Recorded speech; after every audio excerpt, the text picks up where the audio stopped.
Hi everyone, welcome back to the podcast. I have Kesav here with me, Yes, sir. and he's busily scrolling, So, no, sir. trying to find his notes. No, sir.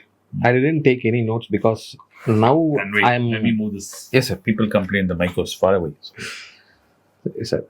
I'm now getting into the book, sir. Now the book gets interesting, sir. Because the last time we spoke about the book, we spoke about how Eugene is behaving. That Larry Square is so astonished to see how a man, without knowing any form of his house, memory, yes. any form of his house, knowing that bathroom things, sir. Yeah. Restroom, where the yeah, restroom where is. restroom. Because of the habit of going. Yes, sir. After that, Eugene is sent back to home and told Beverly to take care of him because he used to forget things in a minute span time, sir. So he told Eugene, Beverly to take Eugene back and take care Yes, of sir. him at home. Back to home. That Eugene and Beverly used to go to walks, sir, morning walks.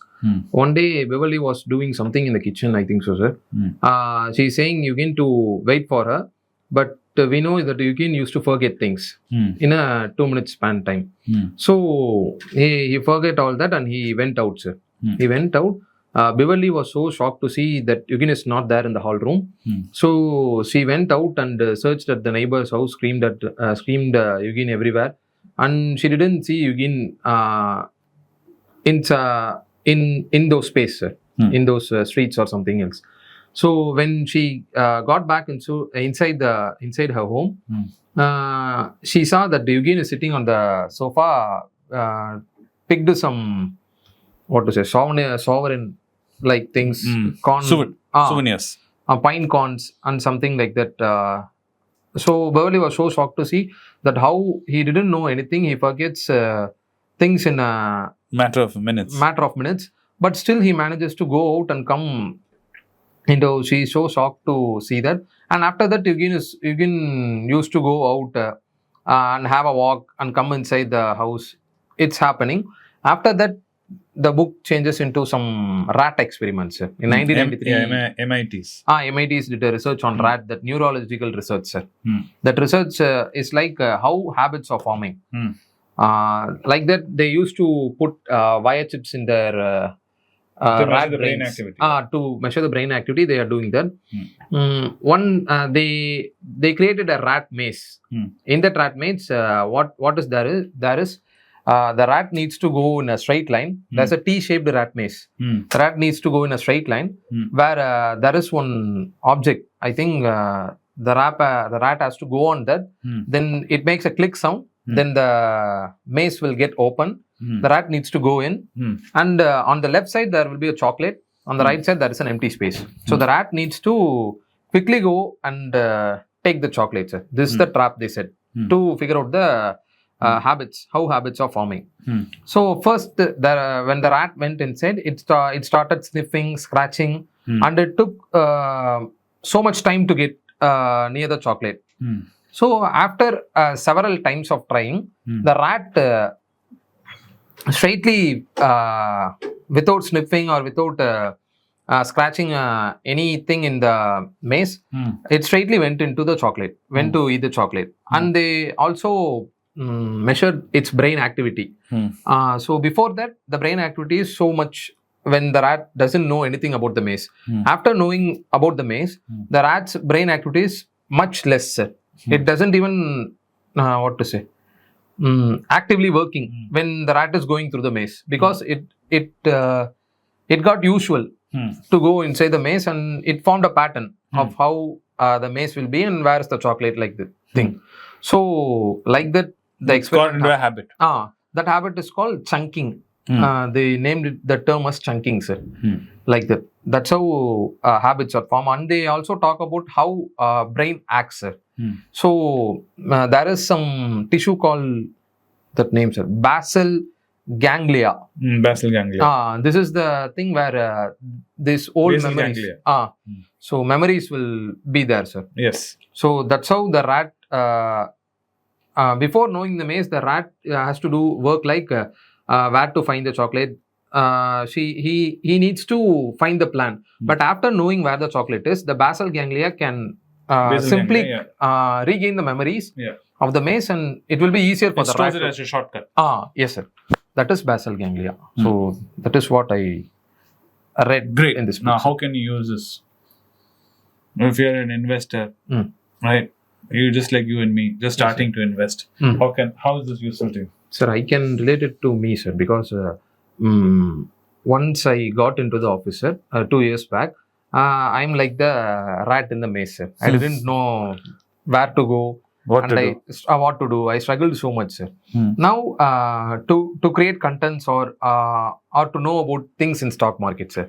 Now it is really easy when I used to form a pattern, sir. Like every day I used to. Now I'm used to reading books, and I'm every day I am having a goal to know two fundamental things in stock market completely, sir. Like studying about that completely. Now it is so easy for me to create contents as well as to what to say, sir, see a company. So I'm not like you or Anand sir to see the company details and say whether the company is good or not. But I'm sure I know what all the Okay, sir. things we want to see in a This is company. where the beauty is. Okay, sir. None of us were born to look at a company and give the details. Correct, sir. So you're on the right road. Okay, So sir. you're doing habit forming. Yes, sir. Right. As you repeatedly do the same pattern over and over again, Yes, sir. your brain amount of time your brain is required to do this consciously kept coming down. Say learning to drive. Yes, sir. Right. Yes, sir. So once you've learnt it, it becomes second nature. Correct. So you're able to pick the pattern without applying too much of brain power. True. So the work on your brain comes down drastically once your brain is able to make into a habit of picking the pattern. So as an investor, the initial learning is always hard. It will continue staying hard. But as suddenly time goes, somewhere along the line, it clicks in your brain and becomes a habit and moves upwards and becomes much easier. So the amount of time you would take to read the balance sheet, Yes. the first few times where I've been spending days reading it, slowly that will melt into hours. Correct. Finally, within 5 minutes, you'll be able to look at it. Your brain will automatically know where all the important numbers are, which are the important columns, where this number should be compared to other numbers, True, sir. and it'll be like this. So that is the habit forming, Correct. right? And the reward is you invest and you make money. This pattern can be used in anything and everything regarding investing. One of the basic problems everybody has is the habit of investing. You spend all your money. So you create these cues and these reward mechanisms, Okay. right? Once you create a cue, right, and a reward mechanism for your investment, when you see that reward of your money growing, it'll create a craving because you'll get a high. Correct. That happiness you feel when you've seen your 100 rupees become 150 rupees next month or whatever.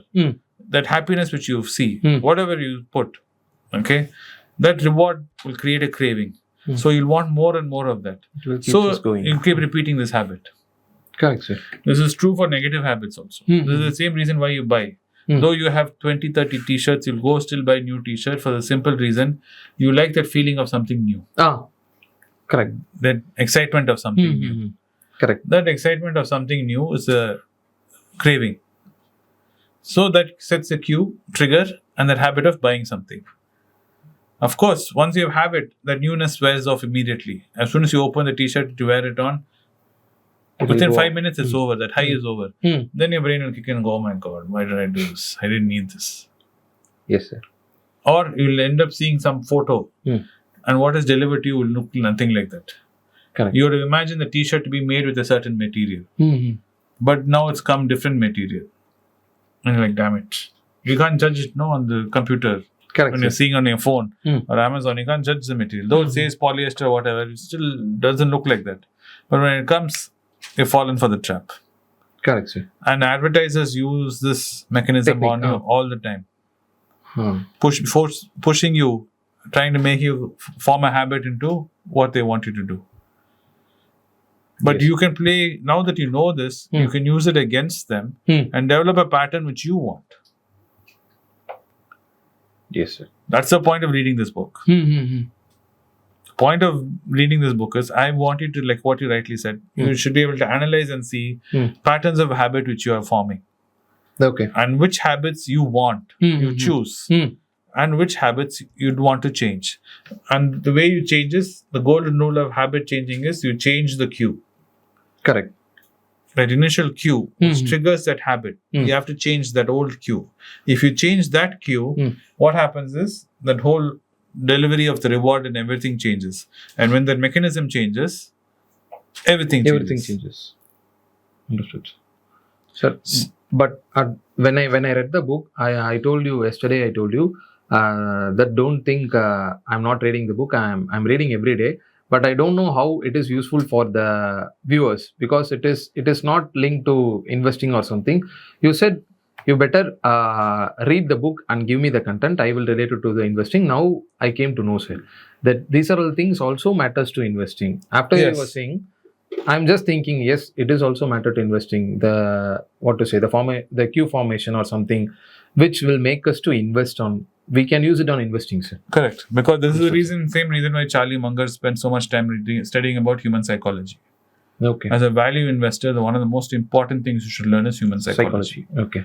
Because only when you understand human psychology, you will understand what Mr. Market is going to do. Because Mr. Market, one of the people are asking me, why do you say the market is irrational? Because the market, wherever human beings are, it will become irrational. Correct. Not only in market, in politics, in anything, running a company, having a conversation with friends over dinner. Because it's all human beings, things can become irrational very fast, making no sense. Rational meaning, understanding 1 + 1 is 2. But when things become irrational, people will be arguing 1 + 1 is not 2. Okay. So to understand the psychology behind that, you need to understand human nature. That is why books like Power of Habit, Persuasion, all that are important. That's why I said you first start with Power of Habit. Once you finish that, you'll understand how psychology works.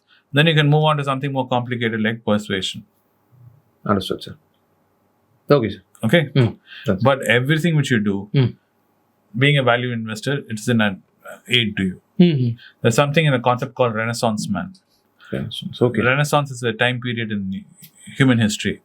Okay, way back in the 1500s when Leonardo da Vinci was there, Michelangelo was there in Europe. Okay. These guys were experts in many fields. Correct, sir. There'll be an artist. He's also a scientist. He's an inventor. He's a philosopher. He'll be writing music. As a value investor, you have to be like that. You should have the capacity to try and learn and try and be an expert in various. Yeah. Okay. So that way you're able to understand how markets work, how sectors work. So then everything comes together. Like Warren Buffett is like a Renaissance man. He understands how businesses work. Right? He knows how finance works. Every facet of it he understands. That's why he was able to pick that American Express. All right. And it is a wonderful thing is it does not a God-given talent. It's not like, you're very good at maths. It's a God-given thing. This is something you don't need God-given. You can develop it. It's just a question of how many hours you're willing to put behind it to become an expert. And see the progress you've made in your old videos itself. If you go see your first few videos and see your videos now, you'll see a huge difference. Yes, sir. True. Next time you talk to your sister, you should tell her that. See my first few videos and now see my new videos. Don't you see a difference, you ask her. She'll feel very proud of you. Yes, sir. Okay? Okay, sir. All right. Thanks, guys. Thanks for watching the podcast. I hope you enjoyed it. And we'll be back with Keshav tomorrow with another one. Bye. Thank you.